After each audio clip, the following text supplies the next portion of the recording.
Hello, everyone. Welcome to Next Big Future. I'm your host, Brian Wong. So a lot's been happening with Tesla recently and the overall markets. So I'm going to go over all of the real risks, the fear, uncertainty, doubt, what's not real, the recession, and the recovery. So what's temporary, what's fake, and what's real? So let's go over that. So the overall market's down. That's, of course, very real. And we had a 20%, 30% pullback, depending on which index you're looking at. And there is a possibility that can go down further. There's the real war and the impact that's having with, with Ukraine and Russia. There's the chance of that spreading. There's inflation, which is very real, and what's going to happen with that, how much it's going to impact things. And we're likely to enter a recession, not globally, for the US. And then China's COVID shutdowns were real, but they were temporary. And I'll discuss those further. And the COVID risks continue, not just for China, but for the rest of the world. But there's certain mitigations, like Tesla and suppliers are working on site now, and we'll be able to do that in any future shutdown. And there's also risks for Elon, where they sell more Twitter, and other Elon risks. So we'll go over all those things. So the recent shutdown that caused Shanghai to be closed for several weeks, and for a few weeks thereafter, they've been only on one shift, which reduced the number of cars they can make by about 60,000. Troy Tesla has a projection that China would only make 117,000 cars in Q2 versus 178 in Q1. And Q1 already had a few days of shutdown. So that total, you're looking at 70,000 direct reduction in cars. But also there was a delay in the expansion for Tesla Shanghai, which might have further reduced cars by 40,000 in terms of what they could have made in Q2, but could not. The building's ramping. They're at 500 cars per week and up to 1,000 per week. A second line starting, which could boost production to 2,000 per week starting in June. And so Shanghai's adding a second production group.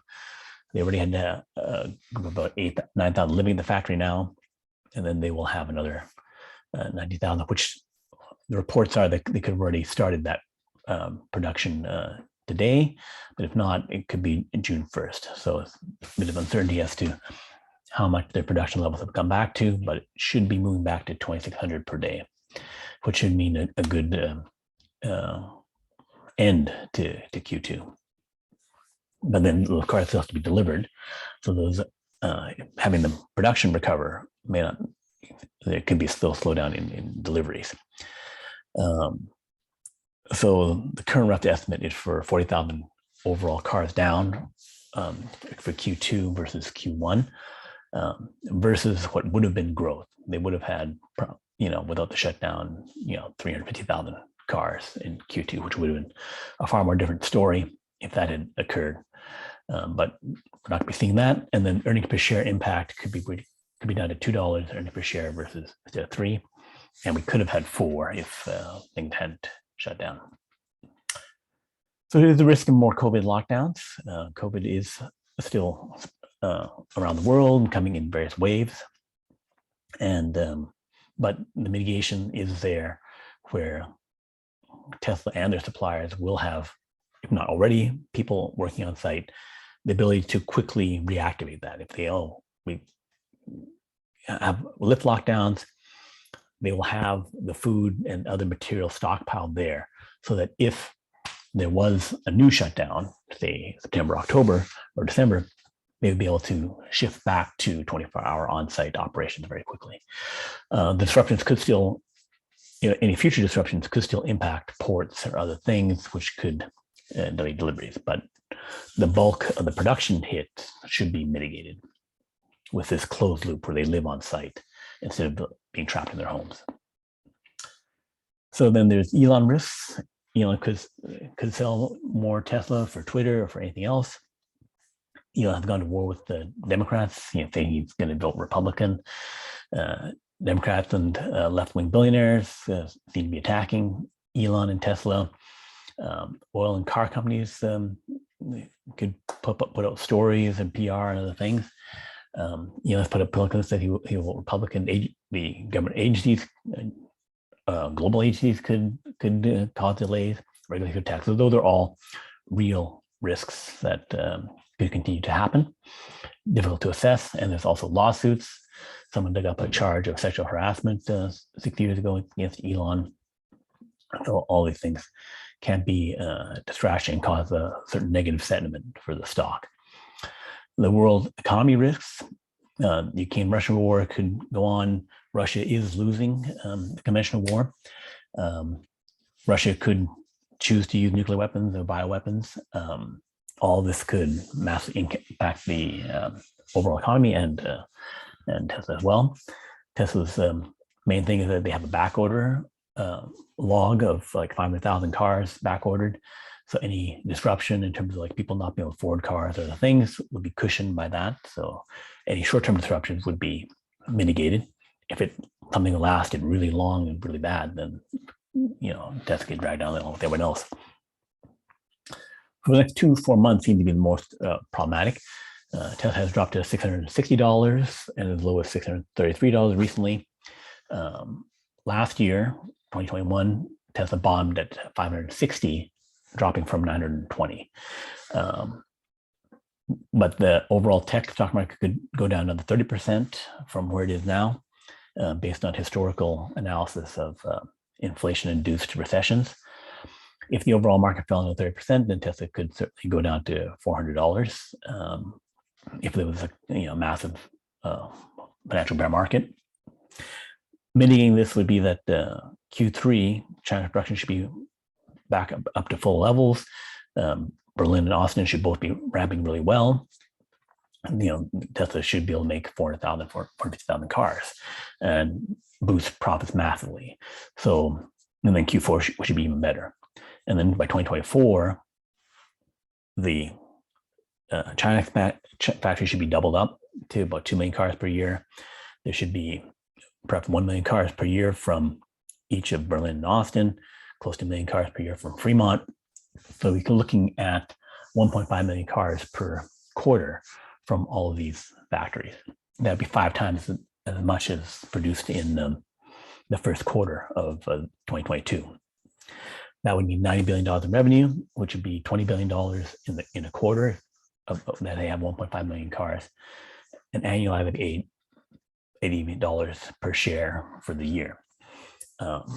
So then with a 50 PE, which you would think you'd have for a company that's practically doubling every year or more, then you'd have $4,000 per share. But if you have massive stock market PE compression, then $20 PE, if you have $80 per share, would be $1,600. So things have a very wide range because many extremely different conditions could exist. So the market could down, NASDAQ is right down 31%, S&P down 21%, and then inflation-induced recession averaged 64% down from the peak to the trough. So there's a possibility of another 20 to 40% drop. Inflation was at 8.3% previous month, and then improved slightly to 8.1%. Recently, Walmart and Target both had bad numbers and dropped to 25% in share price. There is a risk of layoffs from Amazon and Walmart. The layoffs, if real estate stalls and the construction slows down, layoffs in the overall retail and construction economy could reduce inflation. There have also been the baby supply and other baby formula and other supply chain issues. So that's what's happening with the overall inflation situation. The numbers should be improving a bit because your comparison to the previous year, 12 months ago, starts to improve because inflation already started to hit. So if the prices stop increasing so much, then things might level out some. So that's what some people expect, and we'll see what will happen in the next few months. Gas prices are up, closing at $5 over the entire US and about $6 to $7 in California per gallon. So if you're driving 20,000 miles per year, you're using, and most Americans do, a truck or an SUV of some sort getting 20 miles per gallon, then you're looking at $5,000 per year to $8,000 per year just from gasoline alone.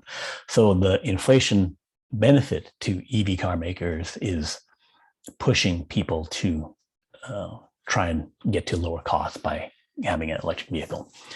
So that should offset any demand, because your best economic choice would be to go for an electric vehicle, because the charging would be 5 times cheaper to keep it operating. And supply chain problems hurt hurting old automakers more, except when they hit Tesla in Shanghai, Fremont, Austin, or Berlin. So if something supply chain wise hits those areas, it can hurt Tesla more or as much as anyone else. But the other car makers tend to be very global. So then, they're getting parts from built in one place, shipping to someplace else. So it's more difficult for them to manage supply chain problems. And that's been shown in the first quarter, where they were down 25% on their car production based on chip issues. Tesla's had some flexibility where they coded around the chip problem and redesigned Model S to use only 20 processor units instead of 80, so that we only needed 1/4 of supply. So the China COVID shutdown slowed things down by 2 to 5 months for the expansion. So it delayed expansion by 4 months, like I said, and then the shutdown itself directly reduced car production by 70,000, and then another 40,000 from the expansion. But there are still massive amounts of the iron LFP batteries coming, which abundant battery supply, and Tesla has their factories up and running and will ramp up and expand them. So that overall great battery story for the next few years, where they could get to LFP batteries and nickel batteries for 60 million EVs per year potentially, and Tesla's will have the production ramped to take advantage of that. The S curve of technology adoption, we're still all tracking towards a sharp, fast growth phase. Various states and countries and regions are at 10 to 25%. So Norway already went up to 80 to 90% over 6-7 years. China's at about 23%, Europe's at 22%, Germany's at 30% in terms of EV adoption, that means they're all around here, where there's, based on technology adoption, there should be a sharp increase to 60, 70% levels. So over the next few years, we should be in this high growth phase for EVs. California is also over 10%, which means in the high growth phase. So we should see this EV demand explosion, especially with high gas prices. Very high gas prices would drive more people to getting electric vehicles. The Model Y and Model 3 were the top selling cars in California in Q1. They both sold over 20,000 cars each. Third place was the gasoline Toyota RAV4 with about 15,000 cars. Model Y and Model 3 were the 12th and 13th top selling cars of any kind, not just electric, in the US in Q1. So not just California, but just in the US. And they each had about 50,000 sales in Q1. And then we're going to have more production from Fremont. Texas is going to add about 100,000 cars in 2022, perhaps more, and then 500,000 to 800,000 cars in 2023. So in 2023, we were looking at 1.3 and 1.8 million cars produced from Fremont and Austin. Maybe 150,000 of those could be Cybertrucks. The Model Y should definitely be the top selling vehicle in the United States, because basically if you get over 150,000, 200,000 vehicles in a quarter, 800,000 for a year, you're going to be the top selling vehicle in the United States. Something else to note from these figures from Q1 for other car makers, which excludes Tesla here, because Tesla doesn't break out their US numbers. They just say what did the company say they sold in the United States. So you have to get these Tesla US numbers via insurance registrations, DMV registration, other calculations to get to their 50,000. We notice here that the Ford F-Series dropped from 203,000 vehicles last year in Q1 down to 140,000. See several other, the Ram down 20,000 vehicles. So they had sharp drops because of the supply chain issues. Toyota was also down 78 to 61,000 for the Camry, etc. the operating car margins, how profitable the car makers are, you can see that Tesla's around 19-20% operating margin, about double Mercedes and BMW, close to triple Volkswagen, and those other ones. So that's, again, the difference is that Tesla's highly more profitable and growing. So in terms of the constant issue of EV competition, the other car makers need to make their factories. Where are they? Where's their battery supply? What's their actual EV production growth? They talk big about how much they're selling. Ford Mach-E, the next best-selling electric vehicle after the Tesla Model X, Model 3 and Model Y, sold just over 10,000 vehicles in January through April of 2022, which is less than a tenth of what Tesla sold in the United States. And Tesla 2020 was 79% of the US EV market. 2021, they dropped down to 70%. And now in 2022, they're back up to 75%. So Tesla's still utterly dominating the United States in EV sales and looking to continue to dominate and grow domination in Europe with the German factory. Companies, example of other companies is investing in $5.5 billion for a new EV plant, which might be operating in a few years. And their goal is to have 3.2 million EVs per year by 2030. Tesla should be at that level in 2023, and then far beyond it by 2030, up to the 20 million vehicle level. And then that's if Hyundai hits their target. So EV competition in the US, Model 3 and Model Y were the top selling vehicles. Then you have that Ford Mustang Mach-E with 1/10 of the sales of the Y and the 3. X is the Tesla Model X, which is about twice as expensive as the Mach-E, is the fourth best-selling one, and it's still ramping back up after refreshing the model. So the X and the S could, if they surpass the Mach-E, have all four models ahead of all the other competition. We'll see if that happens. In 2023 with the Cybertruck, you could have all five of Tesla's models ahead of all competition. So we'll see if that occurs. But if not, the Y and the 3 are still utterly dominant. The Y and 3 are also the top selling vehicles for electric vehicles in Europe in 2022. And in Germany, you can see, if you compare pre-pandemic to post-pandemic, Tesla's up, 4 times, up 300%. And then most other car makers are down. Ford got cut in half from 2019 to 2022.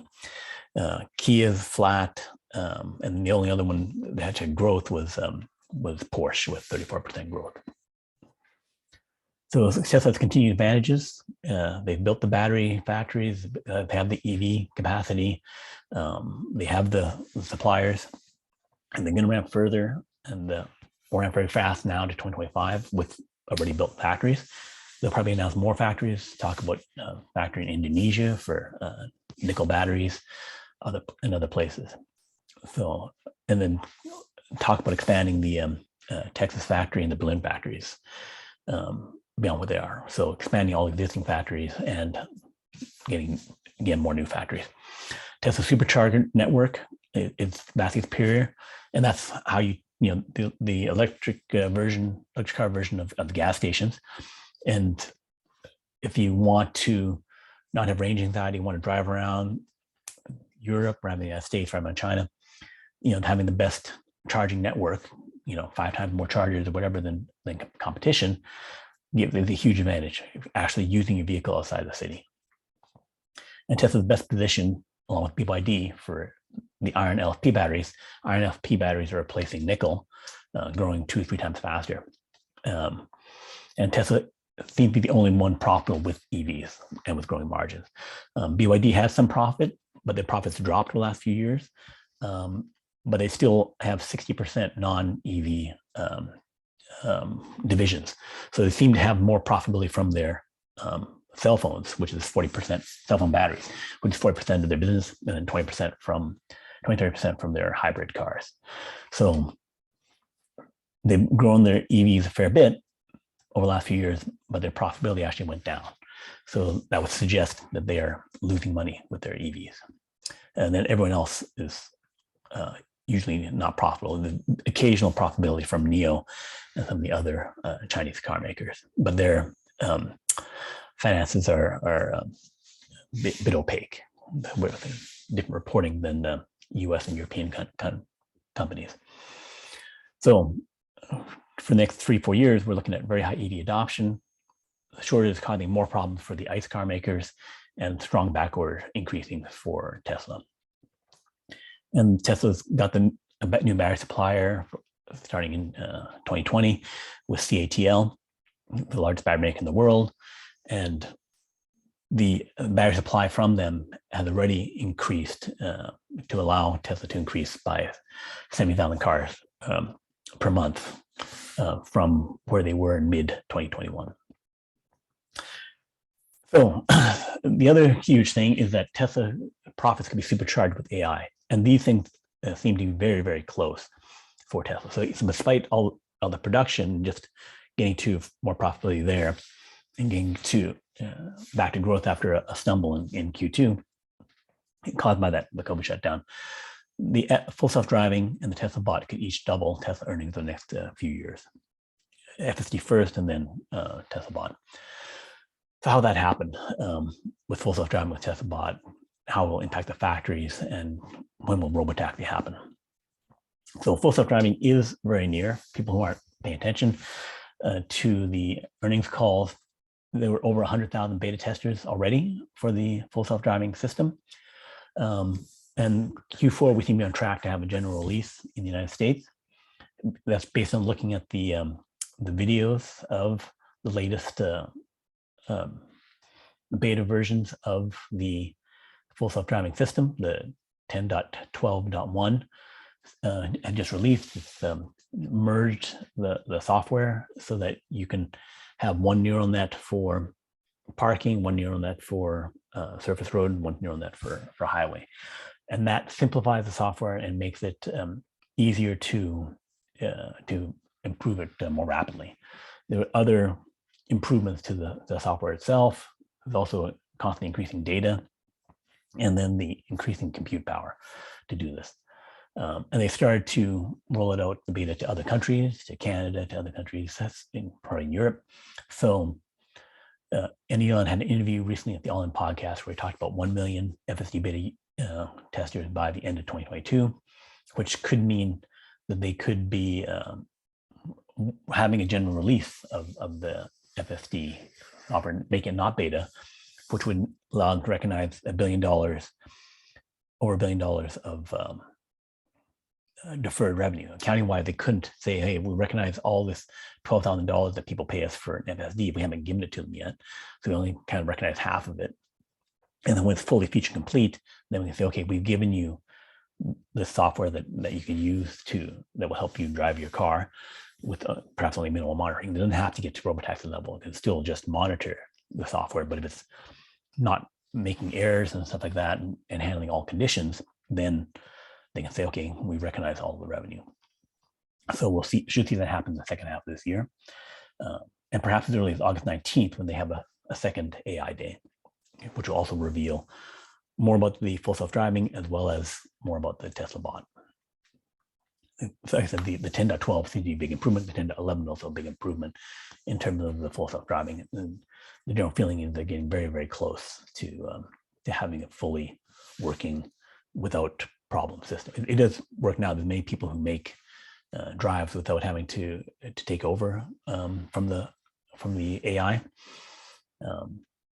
But for getting that to above human level,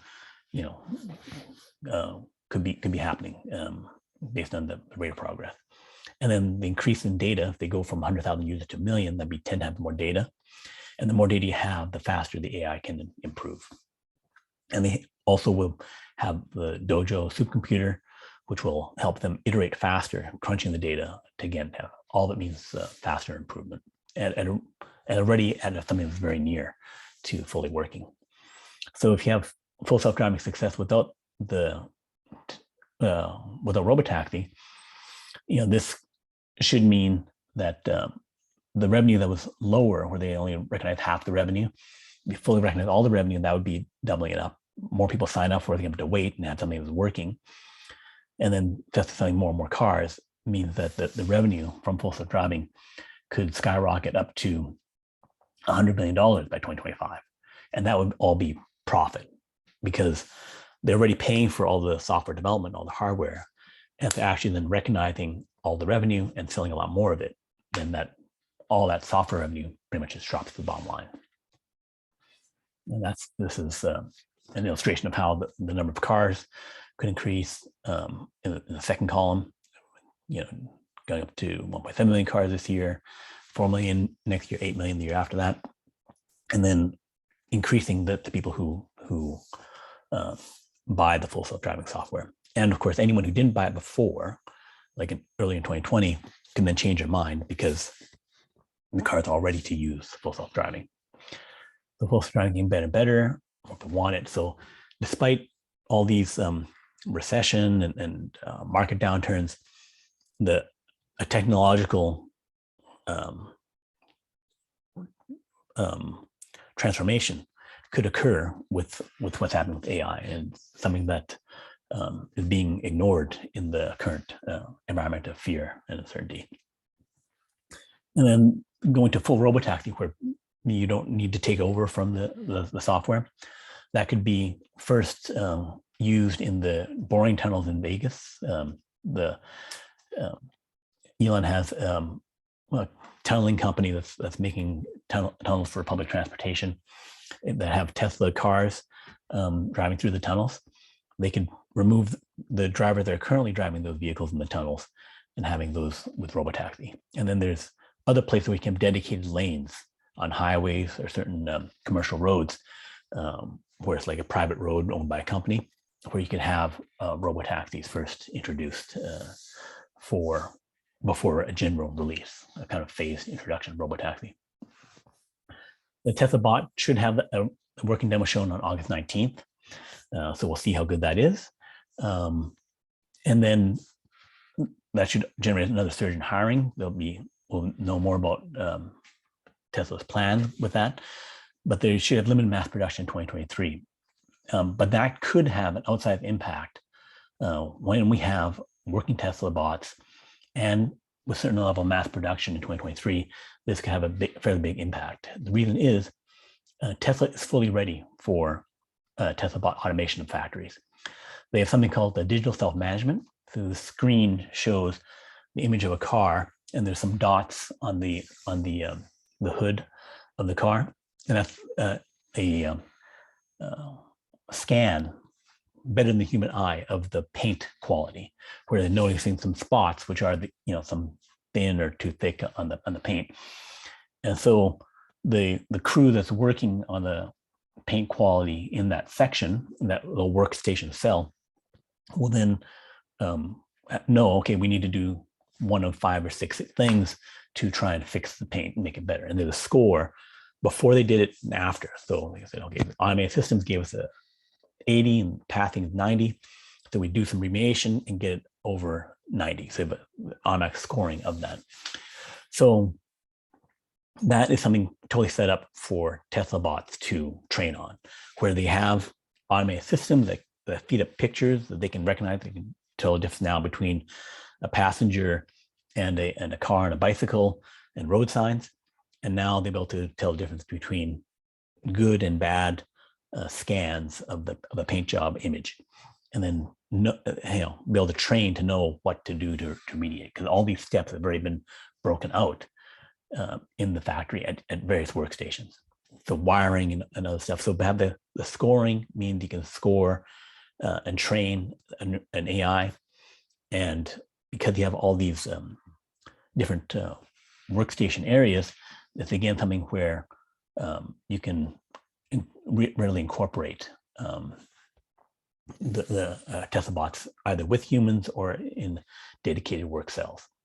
And they have full automated testing for the whole car as well as for each of these steps.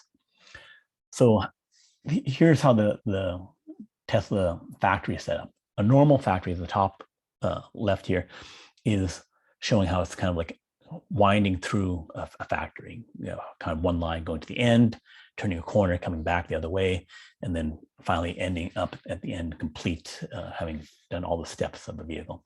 having this kind of like sequential setup means it's difficult to make a change. I can't take out a step. If I do, I take out the step. I have to then change the steps before and after, and it's difficult. Tesla has these hexagonal cells, and you can have 3 or 4 cells that are all doing the same thing. So then one cell may be better, doing a different method, and then that would be the dominant one. And if we go to 100%, everyone other cells copy it, then they can test out different ways to do something, and then the best one wins. It's kind of like a constant evolution. So with this evolution and these different cells and flexibility and how things are flowing through the factory, they can add in a cell for paint, for wiring that has Tesla bots in it, or a cell that's only using Tesla bots. If it's not working out right, the other cells are still doing their work for those areas, and the flow is still unimpeded, right? So if you can test out a new process, like with Tesla bots, to rapidly adopt new technology, new methods. And there's layers and instant flexibility that they have for all this, where they have a 50-foot tall factory, 3 floors, and they make cells at the very top floor of the Austin Berlin factory, battery cells from raw materials, and then they drop down a completed battery pack to the second floor, or they drop down cells to the second floor, which are formed into packs. Completed packs can drop down into the bottom factory level.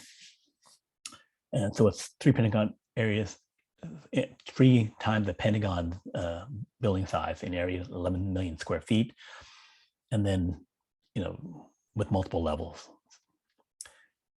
Like I said, we have the competing work areas, which will allow them to incorporate the Tesla bots very easily and to train them. So they can easily produce tens of thousands per month. The Tesla bot weighs 40 times less than a Model Y.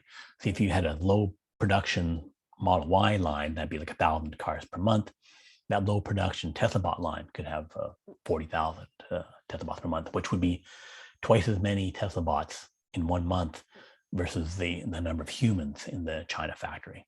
So you can very rapidly get to in 3 months, get to 1 for 1 in terms of humans and Tesla bots. And they're really working out, you can have, 3 to 1, 5 to 1, creating Tesla bots, new workers faster than hiring human workers, which again would mean you can get to more labor production from by multiplier using Tesla bots. And this could have a 10% impact or more in 2023 in terms of overall throughput of cars, maybe a 50% increase in production in 2024, doubling by 2025, all seem possible if, the fact that they have digital self-management to readily enable Tesla bots, Tesla factory bots to become very productive very, very quickly. So let's review all these things. So we had real recent problems that have hit the Tesla stock. We have the COVID shutdown. We have the overall stock bear market. We have Elon's Twitter controversy, as well as the actual stock sales. The overall world economy has had problems. Now we have some mitigation with on-site workers, and the 2 production lines seem to be 2 production shifts seem to be back in Shanghai. We have the expansion ramping to get to new production levels.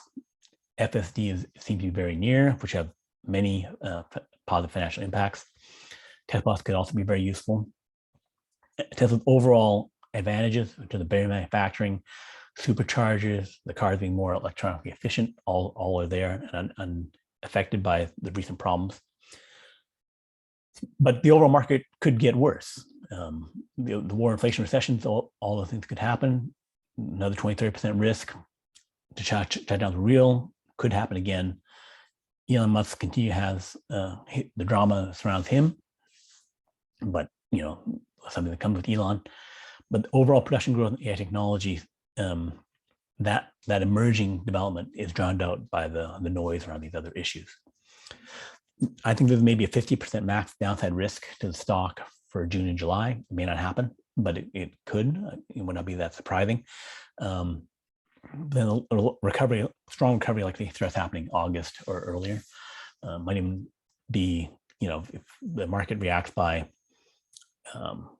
selling on the rumor and then buying on the rumor bad news and then buying on the bad news, then the July 2nd delivery announcement, if it's not that good, could be a signal that, hey, that has now been fully priced in, and now we can buy again.